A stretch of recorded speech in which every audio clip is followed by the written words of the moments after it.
Alrighty, ladies and gentlemen, we are back at it again, reacting to more videos. It's actually been a pretty long-ass time since we've done this. I would dare say even like longer than a week or two since we've actually taken a look at some other creators' content. And I am happy to say that we might have hit a gold mine with this one, ladies and gentlemen. We've got the Nigerian perspective with 7 months later. Wuthering Waves did it again. Genshin learned nothing. And we all know that very recently, Ameth got revealed. And 7 months ago, Cartia got revealed. So clearly this is a bit of a conversation on kit reveals and Sentinel resonators. And the fact of the matter is that this video has already gotten some motion. It's gotten quite a few views, but it's also gotten a lot of traction on Twitter. And one of the main points of this traction on Twitter is for people to simply say that the video is bad outright without watching it. Let me give you some details. Wuwa CC never stopping mentioning Genshin. Even as a Wuwa player, it's getting annoying at this point. And so this video is linked over here. And the first comment is, I'd recommend you watch the video before posting this. A simple ask. Watch the video, see what it's all about before posting it. And then apparently the next response is, nah, I'm good. I'm just gonna not watch it and say it's bad. So why don't we go ahead and why don't we do the work that apparently that person decided not to do? I don't even know if they're a real Wuthering Waves player or not. Could easily just be someone astroturfing as a Hoyo shill. And let's just actually see whether or not this video is just, you know, tribalistic bullshit or actual facts. About 7 months ago, we had the usual Wuthering Waves versus Genshin Impact debates. The gacha space really, as it always has been and probably always will be, was at war again. But around that time, something especially insane happened. Skirk versus Cartia.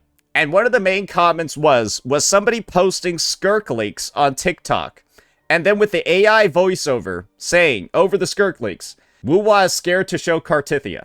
Well, and we all know how that one turned out.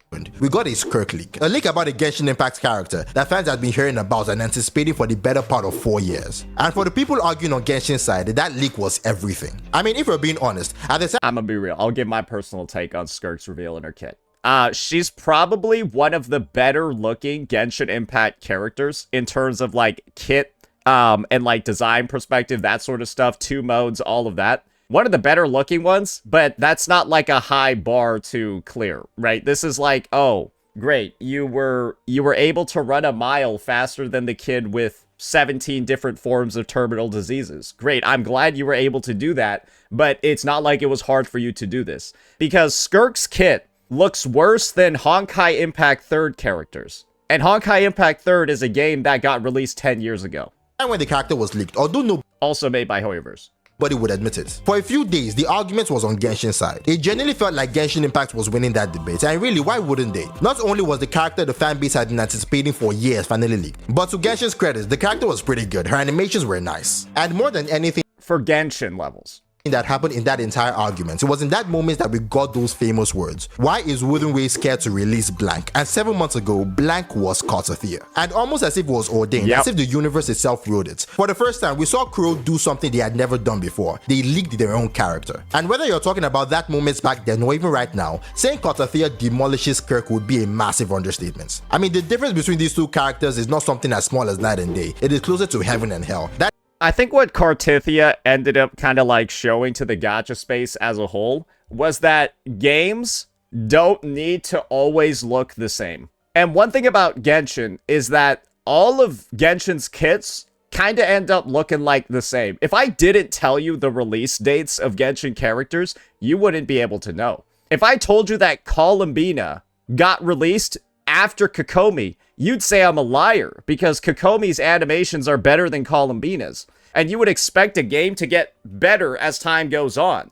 But Genshin instead dips in quality and gets worse. That is to say, it was and still is massive. But as good and hype as that moment was, especially for Wuthering Waves fans, especially within those arguments at the time, I felt like the moment ended up being so much more than a simple debate win. It served as a checkpoint really, a point where we could look at these two games and not just compare them, because yes, comparison matters, but also look at them individually, look at how far they each had come on their own, and also that's a good perspective to take, because Colombina is, in my opinion, the biggest step back just in terms of everything that Genshin has ever done.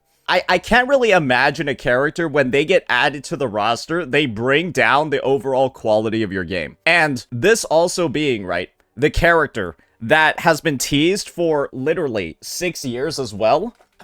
That's a little rough, man. That's a little rough. Look at how much they were compared to any other point in their lifespan. Because now we find ourselves in the exact same situation again, just with significantly newer characters, this time Ameth and Colombina. And because of that, I genuinely believe now is the perfect time to do the same thing again. So look at these two games, look at the current checkpoints they've reached, and see how far they've grown, both within themselves and relative to each other. And even more importantly, see what this situation, this conversation, actually means for the gacha space itself. So, because one thing I talked about, right, was the fact that Hoyoverse is going backwards. I don't think that there's any sane person in the gacha space that's able to say that Kuro is also going backwards at the same time. So if you enjoy this kind of content, make sure to like the video and let me know your thoughts about the current situation. How do you feel about both games right now, especially compared to the last time we had a situation like this? Bro, is that a real cinematic from in-game? That's like not real, right? This is like a fan creation.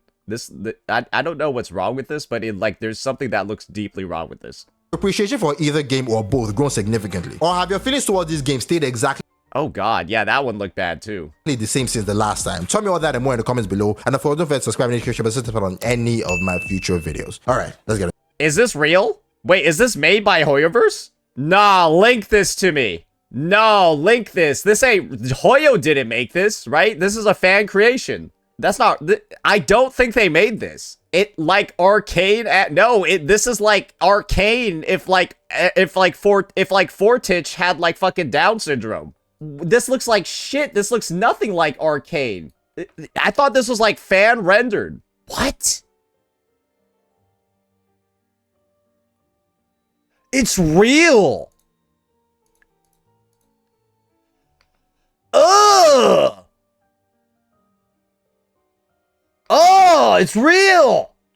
What the fuck? Oh, what the fuck is that? Anyways, sorry for showing the better game, and also sorry for getting stun locked up. See, right now within the gacha space, we're watching history flat out repeat itself, and in a surprisingly similar fashion. See, a couple of weeks Dude, get this shit off my screen, bro. Please show something else. Ago, we got the Colombina leaks, and to Genshin Impact fans, those leaks were absolutely awesome. It felt untouchable, like nothing could top this. And in that hype, that exact same question came back up. Why is Kuro scared to release blank? But this time, instead of Cartia, the blank being referenced there was Ameth. And just like before, using the exact same medium, Geoff Keighley, the creator of the Game Awards, Kuro Games leaked Ameth. And let's just say history repeated itself a little too well. Oh my...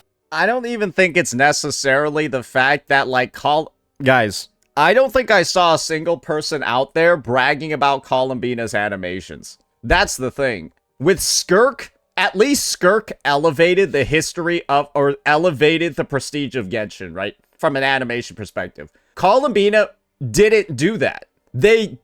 She didn't do that. Colombina didn't, like, raise the bar anywhere. So, even the suggestion that somebody was scared to show something was ridiculous in the first place. We got Big Spear. She sings! Oh my god, please tell me she's got a singing ult. I can't tell which is the skill and which... I'm pretty sure... This is the ult. There's 3... I'll just hold my commentary here.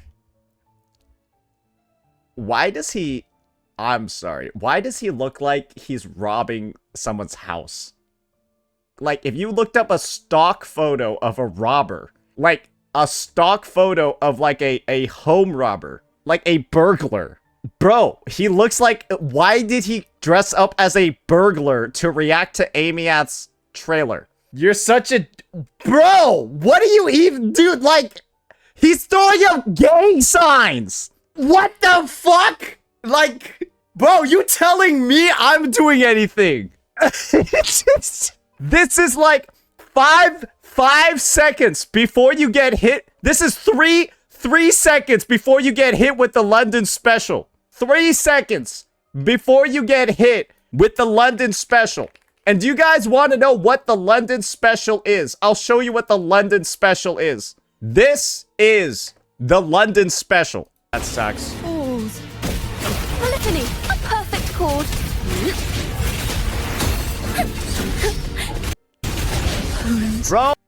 Bro, she took out the little sword.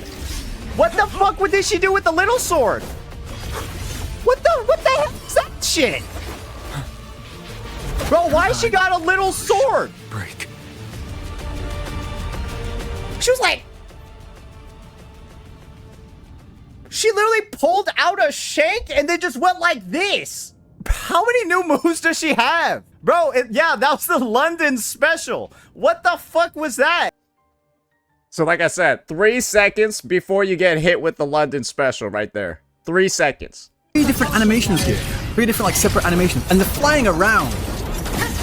That reminds me of playing through Dynasty Warriors Gundam, if anyone's played that. Right, y'all saw Colombina? Y'all saw how crazy she was? Colombina? Bro, who the fuck cares about Colombina? Bro, Giop just leaked gameplay of Ameth, bro. This shit is absolutely crazy. Now, one thing that's really interesting to me about this whole situation is that when you actually think about it, these two moments are just as different within themselves as they are similar to each other. I mean, think about this. Back during the Cartia Skirk situation, everything about both games, from the characters to the environments, were significantly different. I mean, in Genshin Impact, we're still in Natlan, while in Wuthering Waves, we're just entering Septimont. But now, everything about both games individually has changed. And I don't just mean the characters being compared, I mean the environments those characters exist in. Natlan versus Septimont. Yeah, that's gonna be... I already feel like this is gonna be a bit of a rough battle.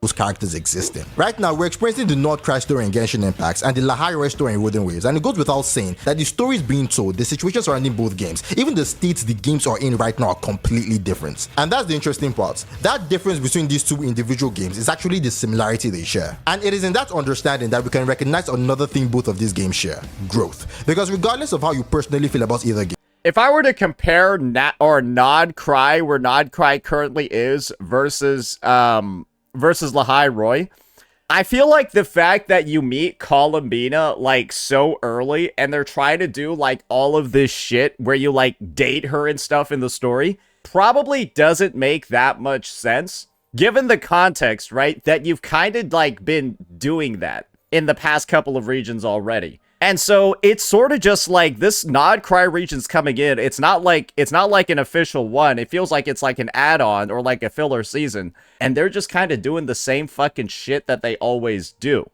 And I guess part of it is that they're not upping the quality of the story at like the same time. And like actually giving or upping the quality of the kids too at the same time. While giving you like the Archon experience with her. Because Colombina's kit is not an Archon level kit. It would have more animations and actually look like decent. Even Farina, who has like the same number of button presses as her, Farina's got like the special animations, right, on like her water summons at the very least. So she has like some spice there. Colombina is like meant to be an Archon, but isn't. it is honestly undeniable that both of these games... Oh, and on the Ameth side of the story, Ameth is straight up been like sort of revealed to us, but also a mystery. And one thing you know for certain is that she's related to the Exostrider. But the Exostrider is also a little mysterious as well. So you know she's going to be pivotal to the plot. And they don't waste a lot of time getting you to, like, meet her and know her and stuff. And kind of just get you right into the action. Which is, let's be honest here, probably going to be a lot better for the pacing. Have grown to an extent. As much as Genshin Impact is usually talked about in a bad light, even within this community, we can still admit that there has been growth within Genshin Impact across many aspects of the game. And we can say the same thing for... Oh boy, he's gonna talk about where Genshin has grown. I know one area where Genshin has grown a lot in the past few years. Mechanics locked behind limited characters. Wuthering Waves, all the way from Renesita, even though there were points that caused a lot of complaints and discussions, we can still say that Renesita represented real growth for the game. And even now, as we're starting the high road, all we're seeing is more growth. But like I mentioned earlier, even though both of these games have grown, they have only grown to an extent. And if we're gonna be talking about the topic of growth, I mean, Wuthering Waves has added more mechanics for sure. Absolutely, they've added more mechanics for sure. But you want to know what else they've done with those mechanics? They've made it so that every single character on the roster can actually use at least part of them.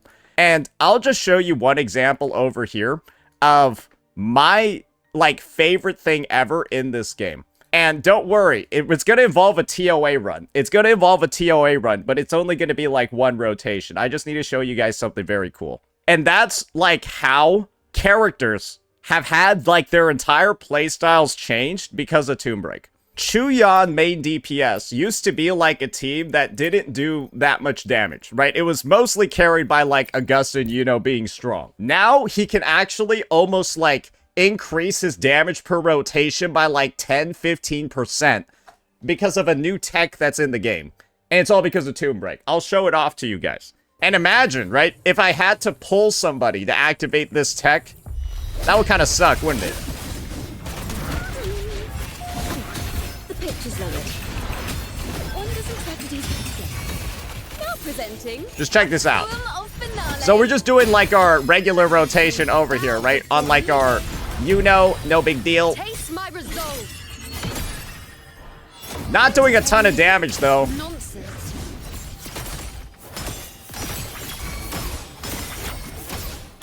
What sleeps within them? Mandate calls. Get ready for this. Judgment falls.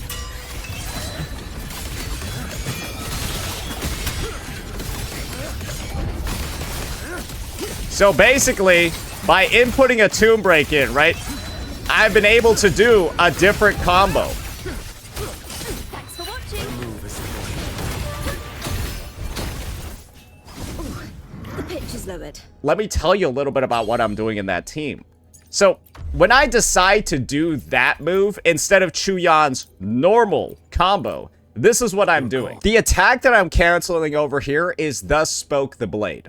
I am not using this final attack to sacrifice. It only deals 217% damage. I am instead casting this first one twice. And as you see over here, this one is 9144 times 3, which is a lot more, or sorry, times 5, right? Which is a lot more than 217. So because of Tomb Break, I'm able to input this one twice. And then as a result, right, actually increase the total damage of the team's rotation. That's only possible because the mechanic is available to everybody. And if that wasn't the case, right, great, we would lose all that ability to experiment. But that's literally how it is in Genshin Impact. You don't get the opportunity to play around with those new toys. You don't get the opportunity to see what the experimentation looks like and find new ways to play your team unless you're willing to spend literally hundreds of dollars because everything's locked behind a limited character. And that's the Genshin Impact way, ladies and gentlemen. And that's how it's been for the past 2 or 3 years. So when we start to talk about that word extents, that this conversation shifts entirely. See, back during the Cartia Skirk conversation, I made a video where I talked about the necessity of comparison, not just between Wuthering Waves and Genshin Impact, but within gacha games as a whole. And people will always try to tell you that comparison is like the most evil shit ever, right? People will still to this day tell you that comparison between gacha games is bad and all it does is promote tribalism. Oh, you shouldn't do that. Stop being toxic. Just enjoy your game. That's only said by the people whose game is dog shit and they're only playing because of sunk cost or because of a career obligation. That's what it is.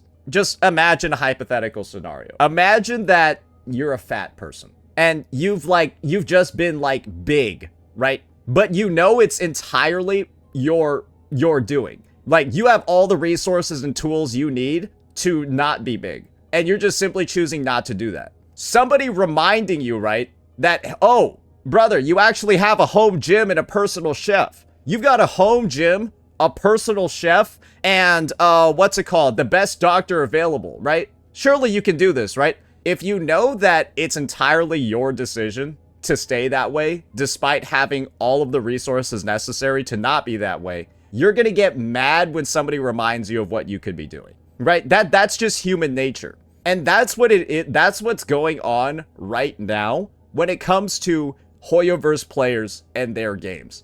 You know that you're getting milked. You know that you're playing one of the most predatory games imaginable. You know that these guys are doing spending event after spending event after spending event while also making the games worse at the same time. You know that this is a developer who, instead of actually making good updates, right, to bring players back to the game, instead of making good updates, they just pay people to play it. Look at this shit. What the fuck is this? What the fuck is this? Nobody's playing this update. People are just getting paid to play it. What the fuck? Like, huh? Bro, this looks like somebody's haircut. It's like I'm looking at the back of Brock Lesnar. There's a fucking trapezius right there, bro. Huh? This is what I mean. ZZZ is a fucking sub 1K viewer game that has just been, this is what Hoyo's spending money on, bros. This is what Hoyo is spending money on instead of making their games better. It's having people pretend the games are good. Pretend the games are good. What the fuck is this? Looks like the fucking Empire State Building. I want to play a section from that video, and this is very important because So yeah, that's my take when it comes to Hoyo, money spending, all of that. Wuthering Waves and Genshin Impact, but within gacha games as a whole. And that's why you need comparisons. That's why you need comparisons. Because doesn't that spending, doesn't that ad revenue, doesn't that the spending on ads and the spending on sponsors, doesn't that seem a lot worse now that you've seen what the actual real numbers are?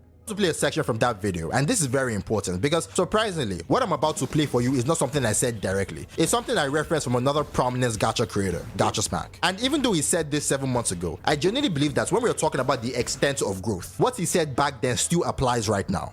Okay, let's hear it. Here it is. Here's the thing, We guys. got an age. Why does his hair look like weird here? The difference between the developers of all these different gacha games and how they're going to treat their community is Why does it look off? based off of the hunger meter. How hungry are they? Are they starving? That's back here. Dude, okay. I mean this in like a straight up, just like purely like appearance based look. Do any of you guys know any Sikhs? Any Sikhs from like college and stuff? You guys know like the Zoomer Sikh, right? That's what it reminds me of. I don't know how he did it, but like he looks like the like the college Zoomer. Yeah, the Zoomer one. It's one of like the sects in India. The Sikhs are amazing people. They're very nice. I love them. They're some of the best people you can meet. But I'm saying like they have a very specific like aesthetic when they like go to college and stuff. And like I was about to say like this is the aesthetic. Like they have this exact aesthetic when they like after they go to college, they leave looking like this. Punjab? Yeah. Punjabi, Punjab as well. That's where the Sikhs come from, Punjab. Or a lot of them come from there. But that's what I'm saying. That's what it reminded me of. 1,000,000%. Do they got some food on the table? Starting to experience a bit of contentment, a bit of complacency? Or Let's just play the whole take back. I remember this one. I think this was from like was this from like his Black Beacon video or something? Yeah, something about like the hungriness of gacha developers. Okay, let's listen to the whole take again. how they're going to treat their community is based off of the hunger meter. How hungry are they? Are they starving? That's back here. Do they got some food on the table? Starting to experience a bit of contentment, a bit of complacency? Or do they got a fucking buffet? Is food falling off of the table to the point where they're able to sandbag, milk the cow, Hoyoverse level? I think it's a good breakdown of it, because Hoyo's been... I think that actually perfectly encapsulates everything I've said about Hoyoverse, right? It does, because they know they don't need to actually make the game good. They know they don't need to make the game good, just pay people to play it. Just pay... They make so much money, guys. They can just pay people to play the game and say it's good. That's actually genius once you think about it. They can guarantee the success of any of their titles because they make so much money from dumb Genshin Impact players. They make so much money. They can just post up their other games like this. That's kind of impressive once you think about it.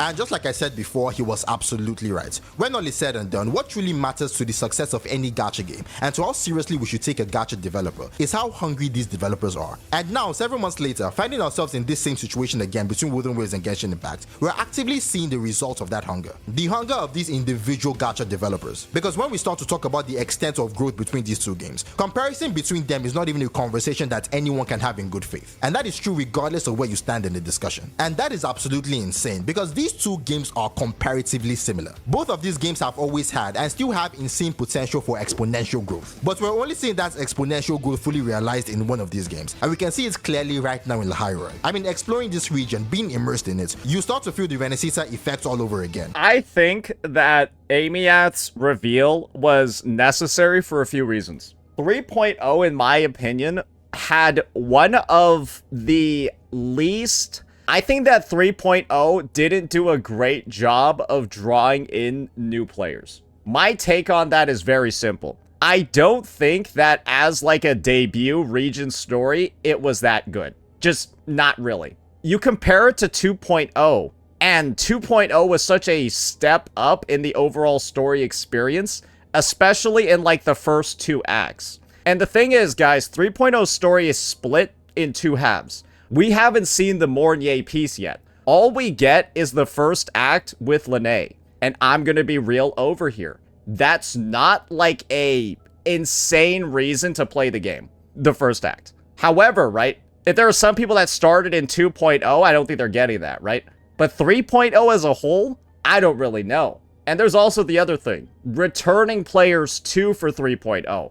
Guys, I'm gonna be real. 3.0 is a whole lot of very, very new things, and it's also like, hey, it's also like everyone's new, right? No real link to any 2.0 stuff or returning people. And let's just be honest here, I'm still not convinced that like Lene's story should have been in the first half, because I think there could have been better stories or more like interesting ones to tell. And so I think from that perspective, yes, Kuro probably was quite hungry when it came to releasing Ameth and news of her so early, because people are looking for something to actually be excited about in Lahai Roi. Because after 3.0's first act concludes, guys, there's like not really there's nothing going on. I hope you realize that. Once you're done with the 3.0 part 1 story, the story's basically kind of like at a bit of a dead end. You're just waiting for act 2 and waiting for stuff to start going somewhere. We don't have like a cliffhanger.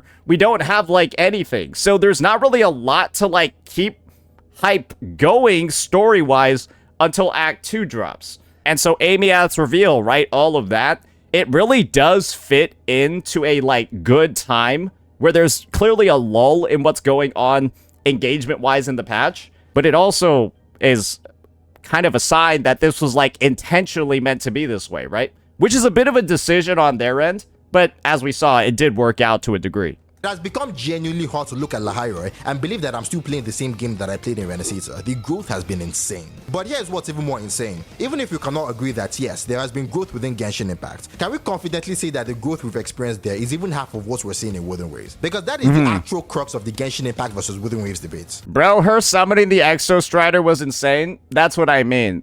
Her summoning the Exo Strider, her being like the spirit of the Exo Strider, right? The Sentinel, that suddenly gives a lot more purpose to like the entire fucking story. Ameth's relation to the Exo Strider makes 3.0 more interesting. But it's also a fact of, guys, that also means that 3.0 must have not been that interesting before if Ameth's reveal is what it took for you guys to get re-interested in the story.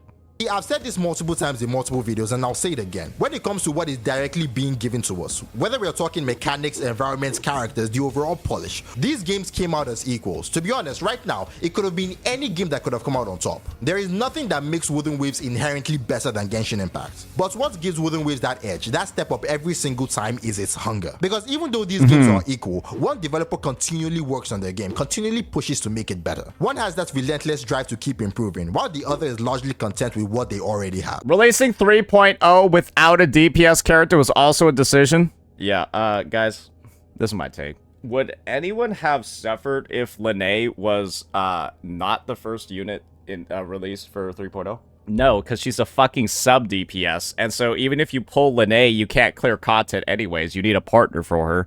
It's like, even like her release schedule doesn't make sense. You should have actually released a main DPS. You should have released a main DPS as the first character of 3.0. Like, that just makes more sense, especially coming after Chisa, a support. And just so you know, guys, the release order was Galbraina, main DPS. Galbraina, main DPS. Then Chuyan sub DPS, then Chisa support, then Lene sub DPS. So, do you know how far we are from a like actual main DPS? It's gonna be another support in front with Mornier. And so we're at the point where it's gonna be like 4 banners. Honestly, more like 5 if you count 2.8 second half. Like 5 sets of banners until another main DPS comes out. And it's kind of like, I don't think we needed a sub DPS, a support, and then a sub DPS and a support 2 times in a row. Because that's what happened. Sub DPS support, sub DPS support. The point where even when the other developers show signs of hunger, moments where it feels like they want the game to be better, you quickly realize that the growth being shown still is not enough for players to take it seriously. And I guess the hunger and the direction of the hunger from Kuro Games is a little bit interesting here. Because to me, it seems like Kuro's deciding to sandbag 3.0 a little bit. I think that they're low-key making the conscious decision of kind of being okay with like 3.1 being like the equivalent of 3.0. Because I don't think this set of banners is going to make even close to a similar amount of money as Ameth's banner in 3.1. But when you juxtapose that to Wuwa 2.0, guys, the Carlotta banner was one of the best ones of all time. Because she's an amazing character, right? With an amazing story, all of that. Maybe they overestimated her appeal and stuff like that. I think they kind of just... She should have been like an actual DPS if they wanted good sales. That's why I think they're kind of like funneling everything towards Ameth. But who knows? Maybe 3.0 was actually a big miss on their end. We'll never actually know. And the clearest evidence of that, so almost a personification of the idea itself, is what we're seeing right now between Ameth and Colombina. In Ameth, we're quite literally seeing the growth of Wuthering Waves made visible. I mean, I think we can all agree that in a lineup of Wuthering Waves characters that consistently go beyond expectations and genuinely excite players, Ameth stands a cut above everyone else. And her design is so good, guys, that Ameth has potential to cause the sales of these characters to go down. Because people might skip her or skip the other units to pull Ameth. So it even has like that alternative effect too. But the thing is, guys, one way that they can prevent that is by making Lene Ameth's partner. But the thing is, we don't know Ameth's kit yet, so nobody knows. And so it's a matter of like, you can almost see how like these motivations don't seem to be making much sense, right? Because if they truly did want people to pull Lene for Ameth, then Kuro should, like, release something, right? Preemptively that shows that Lene might work with her before this banner runs out. Because then that would actually FOMO people into pulling her. But the fact that they're not is, like, I don't really know, man.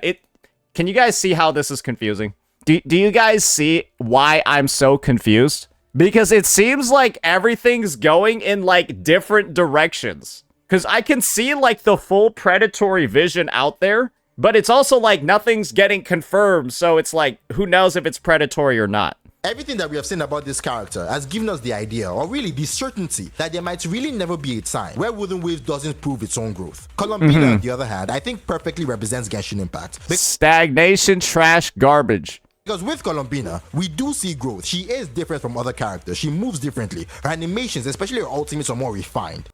You wanna know what the funniest thing is? This comment right now is so goofy. Guys, let's revisit this comment again. Because isn't this guy showing the most grace possible to Genshin Impact with his phrasing? I'm gonna be real. Bro called this refined. Let's just be real here. The Nigerian perspective is giving Genshin a softball with this one. The Nigerian perspective is throwing Genshin straight down the middle for a home run. And so this take over here that they... Oh, gosh. Wow, this is age like milk. And I'd recommend you watching the video before... Yeah, age like milk. And everyone that liked it, too, also age like milk. But that just kind of shows one of the phenomenons of the Hoyoverse community, ladies and gentlemen. You can just say something is bad... Nobody will look to prove that it's bad and they'll agree with you. That's proof. You can just say something's bad, provide no proof, nobody else will validate it, and they'll all say it's bad with you. Because you said woo-wah bad. That is the power of woo-wah bad right here, ladies and gentlemen. Proven firsthand. Because, like, again, this is the craziest thread you could possibly have for a video like this. There is clearly more polish here, a visual difference compared to what came before. But the real question is this: is that I don't need. I think he's just being too nice. This looks worse than Barbara, bro.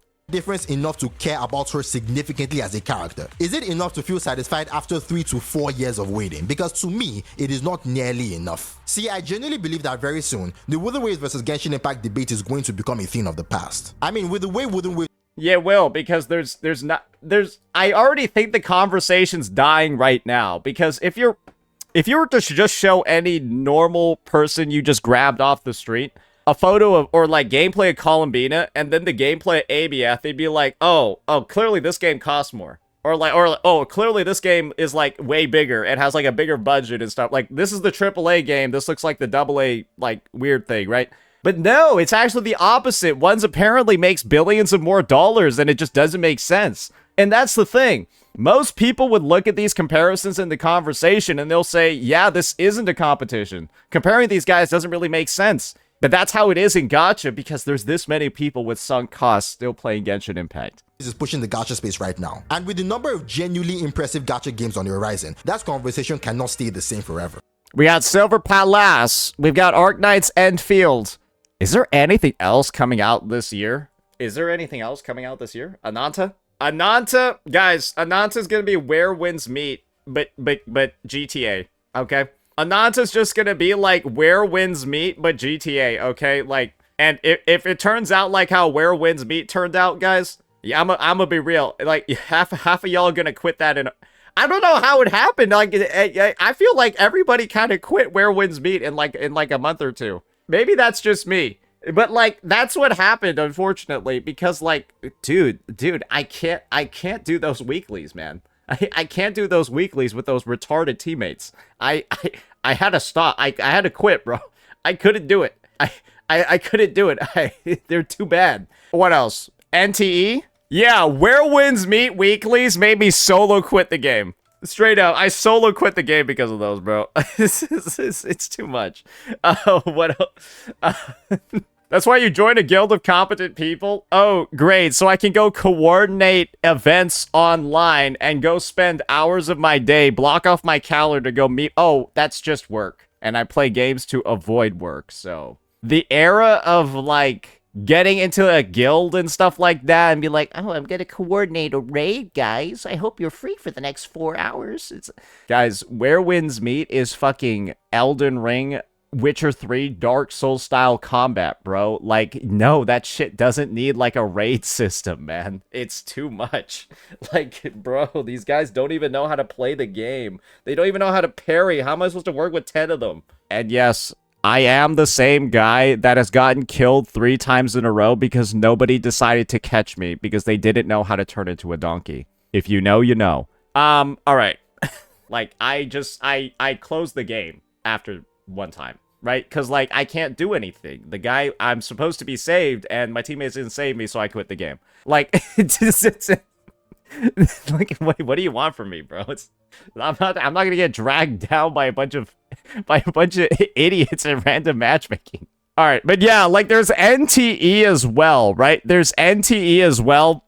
I don't know about that one, guys. I feel like NTE is the game that's gotten negative hype.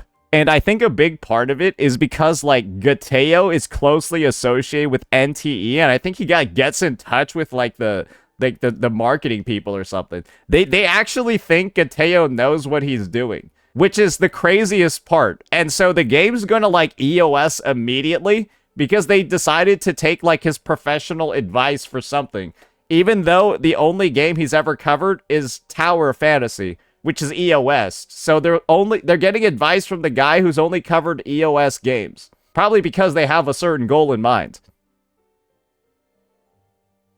EOS. I'm talking games like Arknights, whose release is just a couple days away, or Silver Palace, which keeps showing us more and more gameplay almost every single week at this point. We're seeing more gacha games actively trying to enter the conversation, actively trying to compete at that level. Yep. And really, with how far ahead Wuthering Waves is compared to Genshin Impact right now, the moment a game proves itself to be... Even he forgot NTE too. on the same level as Wuthering Waves, the conversation will naturally shift towards that game instead. There will be a point where Genshin impacts will get left behind. But what do you think? What are your thoughts on the entire Ameth versus Colombina situation? Do you agree with what I said, or do you believe that there's still a real chance for Genshin impacts going forward? Here are my takes. I don't actually think that any of 2026's upcoming titles are going to do that much to the gacha space. I believe that after seeing the impact of Where Winds Meet, Duet Night Abyss, all of this stuff, I don't think Enfield's going to do anything. If anything, guys, and this is going to be my honest take, Enfield shills, please don't get mad. Guys, I remember when the Enfield open beta test came out, or the closed beta test, right? I didn't see anyone playing it after day one.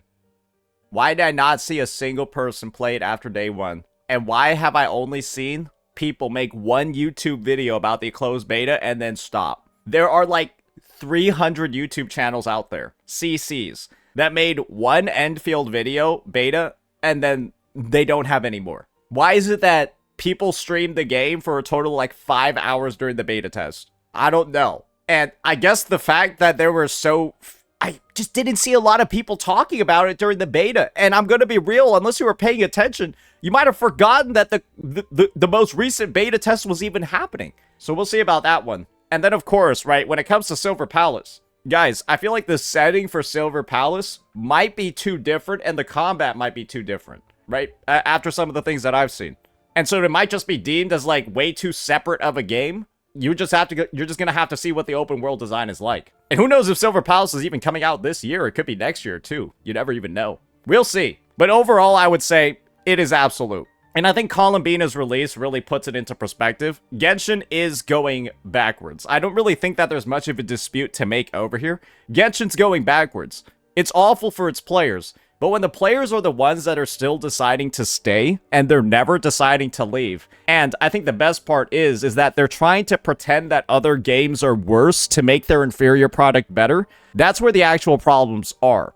And when the community has conditioned themselves to say, oh, at a baseline, everything that Genshin does is always better, and anyone saying that Genshin is not doing things 100% perfectly, they're wrong, that only furthers the mental illness of this community. Because it's pretty clear over here, right? These aren't actual Wuthering Waves players. They're pretending to be Wuthering Waves players, but they're really Hoyoverse fans from day one who have spent too much money to say that Genshin Impact is bad. Let me know what you all thought. Peace out.